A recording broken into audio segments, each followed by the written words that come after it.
इस कार्यक्रम के पुण्यार्चक हैं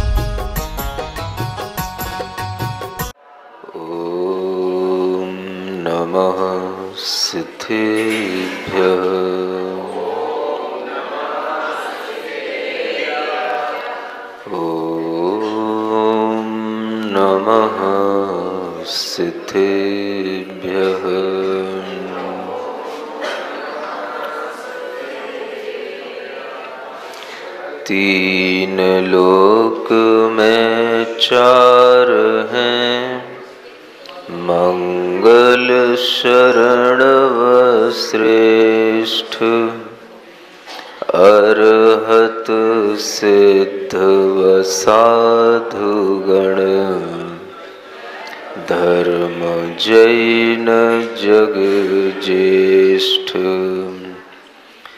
तीर्थंकर जिन देव की, जिन वाणी को ध्याए, सार्वधर्म संक्षेप से, कहूँ चित्त हुलसाए। देवादिदेव आदिम तीर्थंकर श्री ऋषभनाथ भगवान की, देवादिदेव श्री पार्श्वनाथ भगवान की, परम पूज्य आचार्य गुरुवर श्री विद्यासागर जी महाराज की।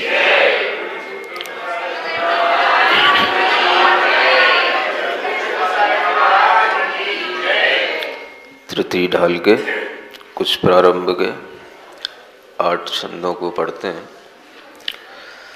निश्चय से सब जीव शुद्ध हैं, एकेंद्रिय या सिद्ध, विधि व्यवहार बताता किस विध, संसारी हो सिद्ध, योग कसायों के ही कारण, आत्म के परिणाम, तिनको ही गुण थान कहो है। 14 संख्य प्रमाण, ज्यों कोई ज्वरवान पुरुष को, त्यों मिथ्या दृष्टि जीवन को, जिनवर वचन न भावे, प्रथम कहो तिन में मिथ्यात्व, पंच भेद और आनो, एकांतिक विपरीत विनय सह,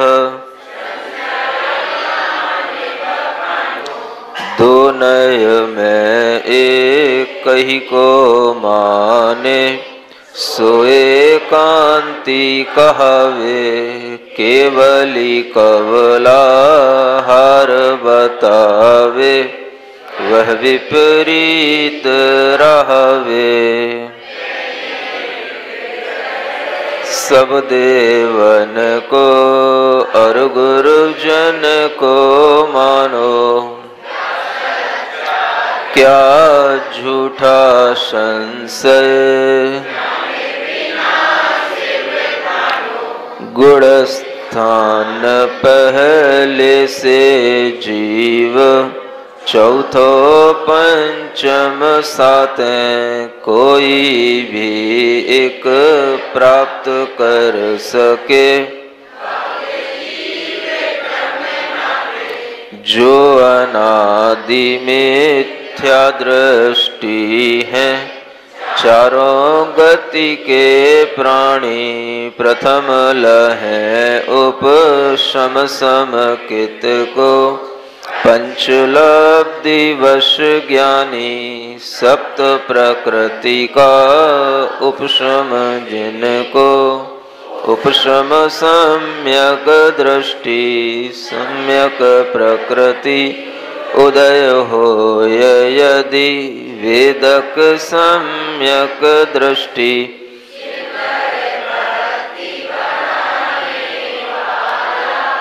केवली द्वय पद मूल सप्त प्रकृति का क्षय कर पावे क्षयिक भव को कुल उपशम सम्यक दृष्टि के यदि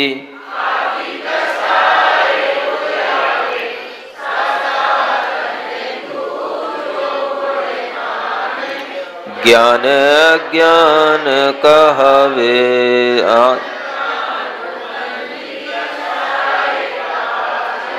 अनंतानुबंधी कसाय का काज है समकित घाते एक समय से छह आवली पल। ठीक है, पाठ करना भी जरूरी था।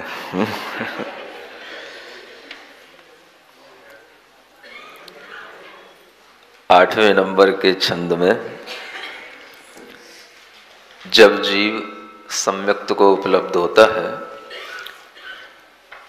तो वह अपनी पात्रता बना लेता है और वह जघन्य पात्र के रूप में कहलाने लग जाता है। कल आपको उस जघन्य पात्र के बारे में बताया था, कैसे वह अपनी शुभ उपयोग की वृत्ति बनाता है और वास्तव में देखा जाए तो यह सब वर्णन पढ़ने से एक बात स्पष्ट रूप से समझ में आती है। जब हमारा चिंतन आत्मा के संकल्प के साथ बनता है,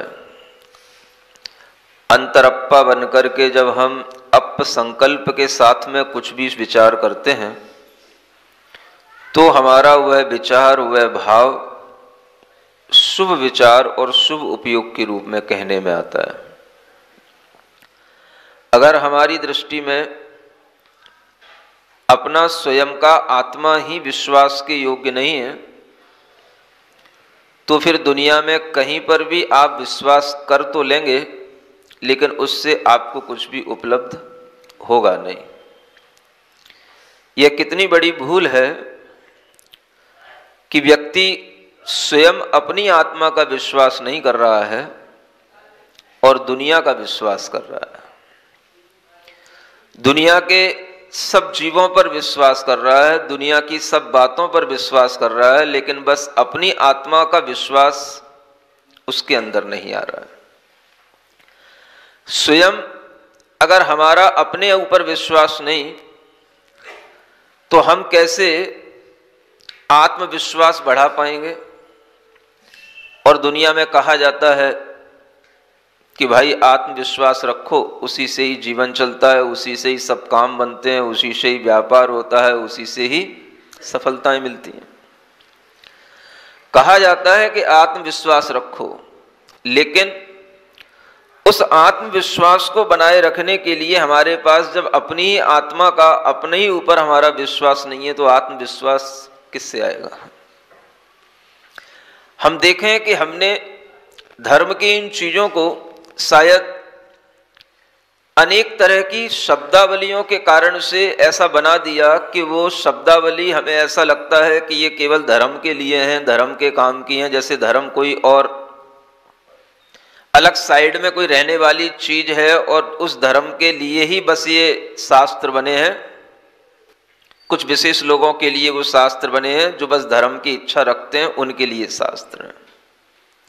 ऐसा लोगों ने या तो समझ की कमी के कारण से या जो शास्त्रों में प्रयुक्त प्राचीन शब्दावली हैं उनको नए रूप में डिफाइन नहीं कर पाने के कारण से ऐसी धारणा लोगों की बना रखी है। जब हम सम्यक दर्शन की बात करते हैं तो न जाने कितने कितनी तरह के लोग विचार करते हैं, लेकिन आपको सम्यक दर्शन की पिछले 2 दिनों से चर्चा कर रहा हूं, कुछ कुछ आपको समझ आ रहा होगा। वह सम्यक दर्शन होने का मतलब ही है आत्मा का संकल्प हो जाना। अगर आपका अपनी ही आत्मा का संकल्प बन गया कि मैं आत्मा हूं, और अपनी ही आत्मा पर आपका विश्वास आ गया कि मैं आत्म तत्व हूं, तो सम्यक दर्शन इसी परिणाम, इसी विचार, इसी भाव का नाम है। आचार्यों ने एक शब्द में इस सम्यक दर्शन, सम्यक दृष्टि जीव को अंतरप्पा कहकर के अंतरप्पा हु अपसंकप्पो, यह कल आपको अच्छे ढंग से व्याख्यायित करके बताया। इस सूत्र को आप गांठ बांध करके रखें। गांठ बांधना जानते हो? हमें कुछ बातें अपने दिमाग में बांध करके रख लेना चाहिए, जिसके माध्यम से हमें समय समय पर ज्ञान अपने आप हमारा रिवीजन होते हुए प्राप्त हो जाता है, अगर हम कोई एक सूत्र अपने अंदर याद रख लेते हैं। आत्मा का संकल्प अंतर आत्मा बनाता है, और अंतर आत्मा बनने पर वह जीव अपनी आत्मा का विश्वास करके जब सब चीजों को देखता है, जानता है, तो उसका उपयोग शुभ उपयोग कहलाने लग जाता है। आपकी दृष्टि में जब तक आत्मा नहीं है, केवल आपकी दृष्टि में देह है, तो यह निश्चित है कि जहां देह है वहां भोग है, और आत्मा देह का ही भोग करता है। जब तक वह देह की दृष्टि है, भोग की दृष्टि है, तब तक उसका उपयोग अशुभोपयोग कहलाता है। जब उसकी दृष्टि में आत्मा का संकल्प हो जाता है, वह आत्म दृष्टि रख लेता है, वह आत्मविश्वास के साथ चलता है कि मैं आत्मा हूं, देह हमारे जीवन का जीने का एक सहारा है, मैं देह में जी रहा हूं लेकिन मैं देह नहीं हूं। इस आत्मविश्वास के साथ में जब यह जीव आगे बढ़ता है, तो उसका विचार, उसका उपयोग, माने उसके अपने ज्ञान की परिणति वह शुभ कहलाने लग जाती है, वह शुभोपयोगी हो जाता है। ये अशुभोपयोग, शुभोपयोग, शुद्धोपयोग की चर्चाएं शास्त्रों में बहुत लिखी हैं। मंदिर में बैठे हुए केवल 4 लोगों तक, स्वाध्यायी लोगों तक ही सीमित रहती हैं, लेकिन अगर हम इन बातों को एक जनरल रूप में समझने की कोशिश करें तो ये सब जीवों के काम की चीजें हैं। क्योंकि धर्म किसी एक पंडित के या किसी मुनि महाराज के काम की चीज नहीं होती, धर्म हर जीव के काम की चीज होती है। ऐसा मानते हो कि नहीं? लोग ये समझते हैं, खास तौर से आज की पीढ़ियां, आज के बच्चे, थोड़ा बहुत पढ़े लिखे युवा ये समझते हैं कि धर्म किसके काम की चीज है। तो भाई जो ओल्ड एज हो जाते हैं, जिनको कुछ काम नहीं रहता है, जिनके लिए घर व्यापार सब सेट हो जाते हैं, जब जिंदगी में वो सोचते हैं अब क्या करें, तो भाई चलो मंदिर चलें, अब धर्म कर लें, ऐसा सोचते हैं लोग। और यही थिंकिंग सबकी बनती चली जाती है। धर्म हमारे काम की चीज हमेशा है, और धर्म के माध्यम से ही हमें पूरे जीवन में सुख मिल सकता है, अगर हम उस धर्म को सही ढंग से समझने की कोशिश करें तो। उपयोग, अशुभोपयोग की तरह तरह की परिभाषाएं हो सकती हैं, शुभोपयोग की तरह तरह की परिभाषाएं हो सकती हैं, लेकिन हम आपके लिए जो परिभाषा बता रहे हैं वो सिर्फ आत्म केंद्रित परिभाषा है। अगर हमारा विचार आत्मा पर केंद्रित होकर के सब चीजों को समझ रहा है, देख रहा है, जान रहा है, तो हम शुभोपयोगी हैं। अगर हमारा विचार देह आश्रित होकर के सब जान रहा है, देख रहा है, तो हम अशुभोपयोगी हैं। हम चाहते हैं हर एक व्यक्ति सम्यक दृष्टि बने, हर एक व्यक्ति के अंदर यह शुभोपयोग का भाव बने, क्योंकि अगर आपका अपना ही उपयोग शुभ नहीं होगा तो आप दुनिया में कहां से शुभ ग्रहण कर पाओगे और कहां से शुभ अपने अंदर ला पाओगे। हर चीज दुनिया के अंदर हमें जो मिलती है वो भीतर से उत्पन्न हुई मिलती है, और हर चीज हमारे भीतर से ही क्रिएट होती है। शुभ कहां से आएगा? दीवालों पे शुभ और लाभ लिखने से शुभ आ जाएगा? मंगल कहां से आएगा? सुबह सुबह उठ करके गैया को एक रोटी खिला दोगे तो मंगल हो जाएगा? किससे मंगल होगा? किससे शुभ होगा? क्या बाहर की चीजों से ये शुभ होना शुरू होता है? शुभ होगा तो भीतर से होगा, हमारे विचार से होगा, हमारे भाव से होगा, हमारा जो एटीट्यूड है वो चेंज होने से होगा। और जब इस तरह से हमारा भीतर से सब कुछ चेंज होगा तो शुभ अपने आप होने लग जाता है। मुनि महाराज को आप देखते हो, मुनि महाराज के लिए किसी भी दूसरे शुभ की कोई जरूरत नहीं रहती है। क्यों नहीं रहती है? क्योंकि वो खुद में शुभ हैं। क्यों शुभ हैं? पंच परमेष्ठी हैं इसलिए नहीं है शुभ हैं, उनका भीतर का वह एटीट्यूड चेंज हो चुका है। लोटा उनका सीधा हो गया है, मुंह उनका सीधा हो गया है, उस लोटे में से उन्होंने सारा कचरा बाहर फेंक दिया है और लोटा उनका शुद्ध है। और उस शुद्ध बर्तन में वह जिनेंद्र भगवान की शुद्ध वाणी को उसमें भरते चले जाते हैं, भरते चले जाते हैं, भरते चले जाते हैं। इसलिए वह किसी भी मंगल घट से ज्यादा पवित्र और शुभ वह मुनि महाराज का दर्शन हो जाता है। सबसे बड़ा मंगल क्या? मुनि महाराज का दर्शन हो जाना सबसे बड़ा मंगल है। साहू मंगलम कहते हो आप। यह मंगल आपके लिए क्यों बन गया? क्योंकि उनका भाव शुभ हो गया। जो शुभ भाव में रहेगा वो खुद में मंगल होगा। आपके परिणाम अगर बदलेंगे, आपके विचार बदलेंगे, आपका लोटा सीधा हो जाएगा तो आपके अंदर भी मंगल अपने आप आने लगेगा। आपके अंदर का विचार आपको खुद मंगल बनाने लगेगा। और ये मंगल बनने की बात है, शुभ बनने की बात है कि उसी को यह टाइटल दिया जाता है कि यह जीव शुभ उपयोगी हो गया। लेकिन अभी इस शुभ की क्वालिटी जघन्य है। जघन्य माने लो लेवल की है। अभी इसे शुभ और होना है, अपनी शुभता को और बढ़ाना है। तो शुभता को बढ़ाने के लिए क्या करना होता है? इसी 8वें नंबर के काव्य की एक अंतिम लाइन लिखी हुई है, शुभ उपयोग बढ़े व्रत से तो मध्यम अंतर आत्म। शुभ उपयोग बढ़ता है जैसे जैसे उस जीव के अंदर विरक्ति आती है, व्रत आदि लेने का उसके अंदर परिणाम उत्पन्न होता है, उसके उपयोग में शुभता आती चली जाती है। और वह शुभ उपयोग ही उसको मध्यम अंतर आत्मा बना देता है। जो जघन्य अंतर आत्मा बना हुआ है वह मध्यम अंतर आत्मा हो जाता है। किसके माध्यम से? व्रतों के माध्यम से। ये व्रत क्या है इसको समझेंगे। उससे पहले हम ये 9वां काव्य पढ़ते हैं क्योंकि थोड़ा सा इस विषय को आगे बढ़ाना है। सम्यक दृष्टि को नित होवे धर्म धर्म फल प्रीति यह संवेग तथा निर्वेद भवतन भोग विरक्ति आत्म साक्षी का में अघनिंदा गरहा गुरु से उपशम भाव क्षमा परिणाम सर्व प्राणी अनुकंपा। ये देखो क्या कहा जा रहा है, सम्यक दृष्टि को नित होवे धर्म धर्म फल प्रीति।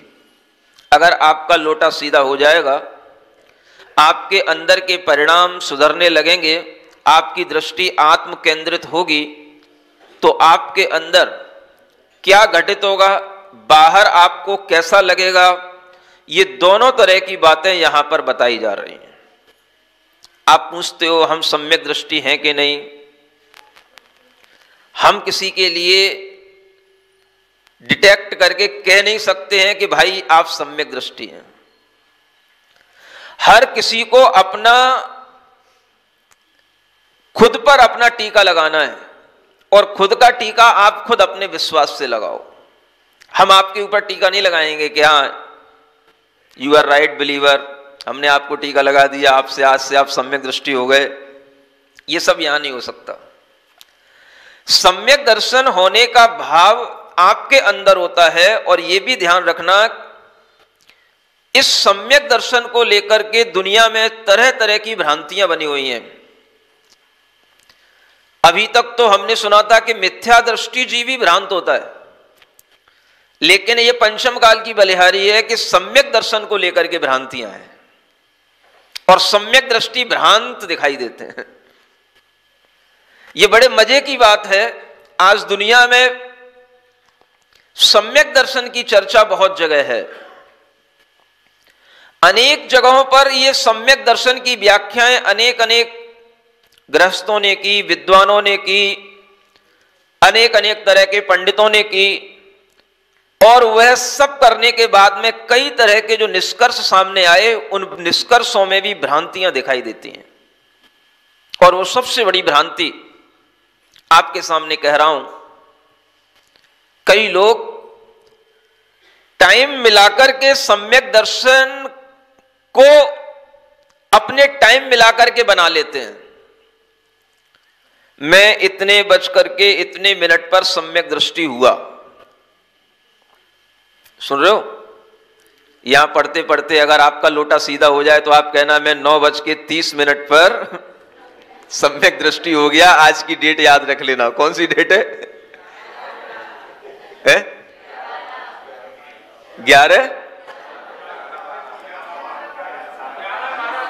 11/12/22 समझ आ रहा है? तो आप अगर इस तरह से सोच करके ये डेट निकाल लोगे तो इसका मतलब ये होगा कि आपने अभी सम्यक दर्शन को सही ढंग से समझा नहीं। सम्यक दर्शन होने पर आत्मानुभूति होती है। कब हुई? वह डेट निकल गई, वो टाइम निकल गया, इतने बजकर के इतने मिनट पर हमें आत्मानुभूति हुई, इतने बजकर इतने मिनट पर हमारे अंदर ऐसी फीलिंग आई, हमारा लोटा सीधा हो गया, मैं आज से सम्यक दृष्टि बन गया। ये सब जो बातें कई बार हमें सुनने को मिलती हैं, इन बातों का शास्त्रों से कोई लेना देना नहीं होता है।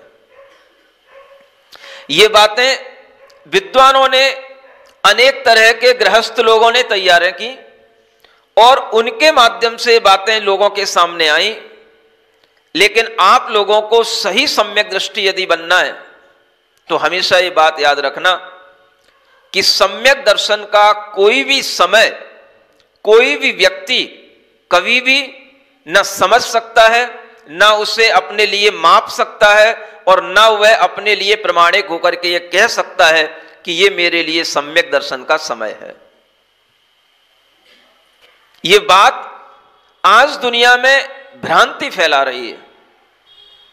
सम्यक दर्शन आपको कब हुआ बताओ, किस दिन हुआ, किस टाइम पर हुआ, ऐसी लोग चर्चा करते हैं, पूछते हैं, और बड़े गर्व के साथ में सामने बैठे बैठे कुछ लोग उन्हें अपनी टाइमिंग देते हैं। प्रवचन करने वाले भी टाइमिंग अपनी बताते हैं। तो इस तरह से दुनिया और जो दूसरे लोग सुन रहे होते हैं वो भ्रांति में पड़ते हैं कि भाई जब इनको टाइमिंग मिल गई, इनको टाइमिंग मिल गई, तो अपन कब तक मिथ्या दृष्टि बने रहेंगे, अपन भी कोई ना कोई टाइम बना दो। तो वे भी टाइम बनाने लग जाते हैं। सम्यक दर्शन के लिए टाइम देखा जा रहा है, कब काल लब्धि आई, कब आपको सम्यक दर्शन हुआ। लेकिन आप ध्यान रखें, इस तरह की कोई भी अवधारणाएं, कोई भी तरह के ये विचार, ये शास्त्र सम्मत नहीं है, आगम सम्मत ये विचार, ये बातें नहीं है। कोई भी तरह का सम्यक दर्शन आपके लिए कभी भी किसी समय पर होगा, आपको कभी भी पता नहीं पड़ेगा, वो आपके अनुभव में नहीं आएगा। आप केवल अपने विचारों को समझते रहें, बनाते रहें। यह एक प्रोग्रेसिव चीज है, बस आप प्रोग्रेस करते रहें, इनर प्रोग्रेस। आपके अंदर अगर ये भावना होगी कि मुझे अपने आप को भीतर से चेंज करना है, तो आप जो जो शुभोपयोग के साथ जुड़ता है उसे आप अपनी फीलिंग में लाएं। जब आपके अंदर शुभोपयोग होगा तो आपकी इनर फीलिंग क्या होगी वो यहां लिखी हुई है। सम्यक दृष्टि को नित होवे, धर्म धर्म फल प्रीति। सबसे पहले अपने अंदर विचार करो, हमारे भावों में प्रीति तो उत्पन्न होती है। प्रीति मीन्स प्रेम, रुचि और स्नेह, राग, अट्रैक्शन, और किसी तरह समझ में तो आ जाए किसी को, अटैचमेंट हमें उत्पन्न तो होता है, लेकिन किससे होता है? अगर हम सम्यक दर्शन के भाव में आ गए तो हमारी फीलिंग में वह अट्रैक्शन किसकी ओर होना चाहिए? ये लाइनें लिखी हुई हैं। सम्यक दृष्टि जीव को धर्म से और धर्म के फल से प्रीति होती है। धर्म क्या? जो आत्म केंद्रित होकर के किया जा रहा है वो सब धर्म है।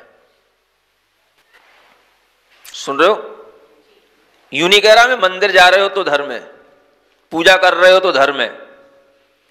धर्म की परिभाषा सम्यक दर्शन से ही शुरू होती है, और सम्यक दृष्टि जीव का मतलब होता है जिसका हर भाव, हर परिणाम, हर विचार आत्म केंद्रित हो, आत्मविश्वास के साथ हो। अगर आपको अपनी आत्मा पर विश्वास होता है, आप अपने आत्मविश्वास के साथ पूजा करते हो, आत्मविश्वास के साथ में मंदिर जाते हो, तो वह आपके लिए धर्म कहलाएगा। अगर आपको अपनी आत्मा पर विश्वास नहीं, आप अपनी देह को ही अपनी आत्मा मानते हो, तो आपका किया हुआ कोई भी कार्य लोगों के लिए धर्म हो सकता है, ज्ञानियों के लिए वो धर्म नहीं होगा, क्योंकि वह सब अशुभ उपयोग के साथ हो रहा है। शुभोपयोग के साथ जो होगा तो उसमें आपको अपने आत्म केंद्रित हर भाव पर विचार आएगा, और उसके कारण से आपके लिए जो कुछ भी होगा वो धर्म होगा।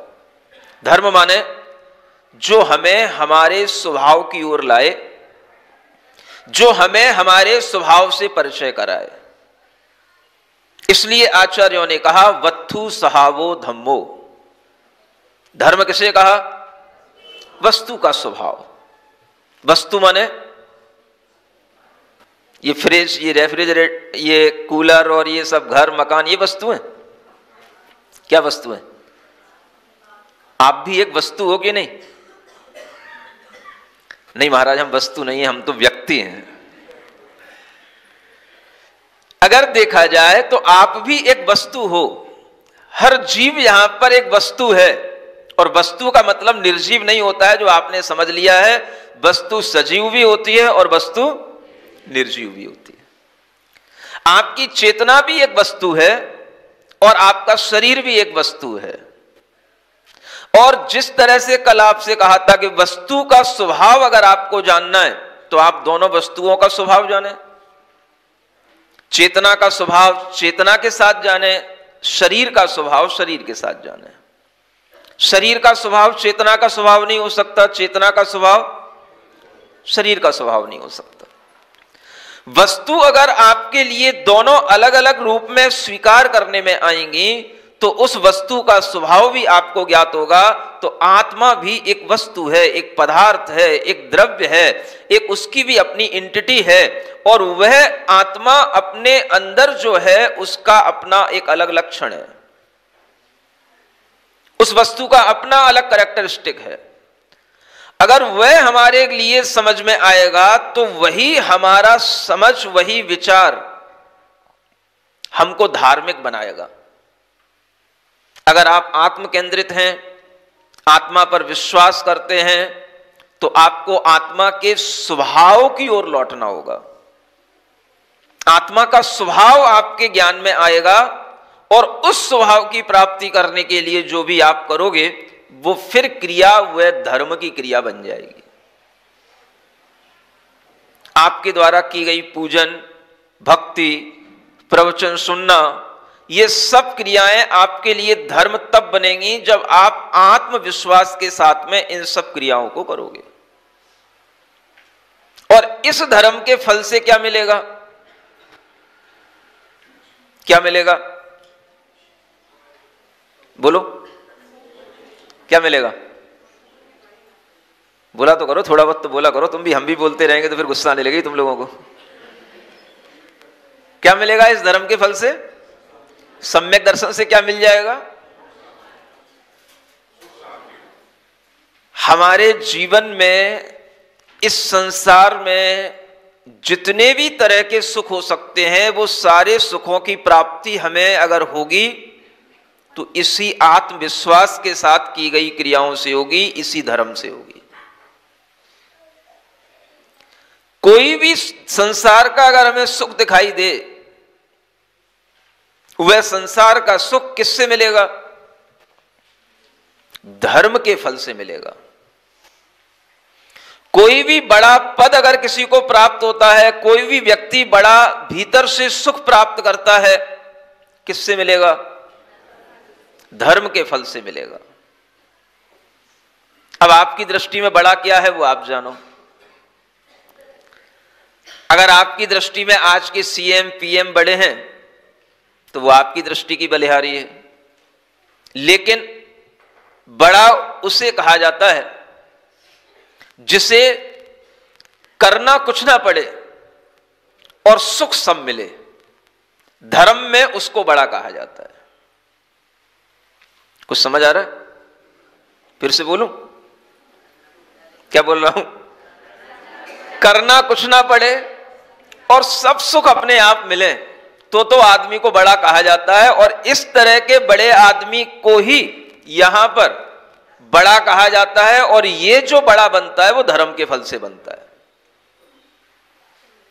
आज आप देख लो, दुनिया का कितना ही बड़ा आदमी हो, उसके लिए सुबह से शाम तक तरह तरह की मेहनत करनी पड़ती है, तरह तरह से अपना समय, अपनी एनर्जी, तरह तरह के टेंशन लेकर के भी उसको करना पड़ता है।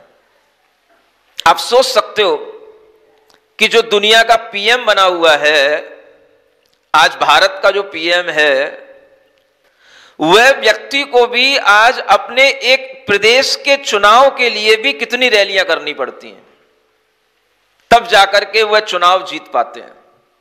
वो हार भी जाते हैं, जीत भी जाते हैं, वो सब होता है, लेकिन कितनी मेहनत करनी पड़ती है। माने एक पीएम बनने के बाद भी, प्राइम मिनिस्टर बनने के बाद भी आदमी को एक स्टेट के चुनाव के लिए कितना सोचना पड़ता है। और एक स्टेट तो है नहीं दुनिया में, बहुत सारी स्टेट है, सबके लिए सोचना है और सब में मेहनत करना है और सब में दिन भर झोंकना है अपना। इसको अगर आप सुख समझते हो तो इसका मतलब है आपने अभी सुख की ABCD भी नहीं जानी। अगर आपको सुख देखना है तो भरत जैसे चक्रवर्तियों को देखो, महामंडलिक राजाओं को देखो, पार्श्वनाथ भगवान की कथा सुनो। सुनी है कि नहीं आप लोगों ने? पार्श्वनाथ भगवान की कथा सुनो, आनंद राजा की कथा सुनो, वज्रनाभि चक्रवर्ती की कथा सुनो और शांतिनाथ भगवान की कथा सुनो। जो शांतिनाथ भगवान की कथा पिछले 12 जन्मों से उनके कैसे वैभव के साथ चली आई, ये कथा भी आप सुनने योग्य है और ये कथा भी आपके लिए अच्छे रूप में उपलब्ध हो चुकी है। पूरे पनागर के चातुर्मास में ये कथा चलती रही है। लोगों को इन कथाओं के माध्यम से कितना कितना ज्ञान बढ़ रहा है, मुझे आश्चर्य होता है। पार्श्वनाथ भगवान की कथा को सुनकर के, शांतिनाथ कथा को सुनकर के लोगों ने अपना जीवन बदला है। अनेक ऐसे आउटसाइड के लोग, दिल्ली हरियाणा के लोग जो कभी धर्म से अनभिज्ञ रहते थे, ये कथाएं सुन करके उन्होंने अपने जीवन को बदला है। और जब हम दिल्ली में रहे तब भी उनको पता नहीं रहा होगा शायद कि महाराज दिल्ली में रहे, लेकिन जब ये कथाएं उनने सुन ली तो अब वो दिल्ली, नोएडा और गुड़गांव न जाने कहां से दर्शन करने आते हैं कि इस कथा को सुनाने वाले महाराज कहां मिलेंगे। तो भाई जबलपुर में मिलेंगे, रांची में मिलेंगे, तो यहां तक चले जाते हैं। आदमी के लिए परिवर्तन आता है तो तभी आता है जब वो वास्तव में धर्म और धर्म का फल देखता है। धर्म का फल हम किस रूप में देखें तो सबसे बड़ा रूप होता है धर्म का फल आत्मा का सुख। जब हम आत्मा के ऊपर ही केंद्रित होकर के हर काम कर रहे हैं, आत्म केंद्रित होकर के आत्मविश्वास के साथ जब हम चल रहे हैं, तो फिर हमें सुख भी किसके लिए चाहिए? आत्मा के लिए चाहिए। आप बताओ, अगर आपके पास सब कुछ हो लेकिन आपको भीतर मन में आत्मा में कोई सुख ना हो, वो चीजें आपके लिए कोई महत्वपूर्ण होंगी? सब आपने प्राप्त कर लिया जो आपको प्राप्त करना था, लेकिन फिर भी आपको कोई भीतर से सुख नहीं दे रहा है। आज यही वजह है दुनिया में अनेक लोग निराश हैं, अकेले हैं, दुखी हैं और अनेक तरह से सुसाइड कर रहे हैं। जिस कल्चर के पीछे आज ये भारत के लोग भाग रहे हैं, अमेरिका में सबसे ज्यादा लोग आज परेशान हैं। कोरोना के बाद सबसे ज्यादा वहां पर सुसाइड हुई है। लोगों को लोगों से बात करने के लिए, लोगों के साथ में रहने के लिए, लोगों के साथ जीवन व्यतीत करने के लिए लोग नहीं मिल रहे हैं। अकेलेपन के साथ सब रहने लग गए हैं। नतीजा वहां निकल रहा है, वहां पर गन के लाइसेंस खूब मिलते हैं, सब अपनी अपनी गन खरीदते हैं और अपने अपने माथों में ठोक रहे हैं। क्यों? पता ही नहीं सुख किसका नाम, शांति किसका नाम, धर्म किसका नाम, धर्म का फल किसे कहते हैं। धर्म और धर्म के फल में प्रीति उत्पन्न होना, ये भीतर से अगर आपकी भावना बनेगी, ये आपकी अगर इनर फीलिंग आएगी, तो आपके अंदर का वह भाव आपको सम्यक दृष्टि बनाए रखेगा। प्रीति किससे करना? धर्म से। और क्यों करना? क्योंकि धर्म से ही सुख मिलता है।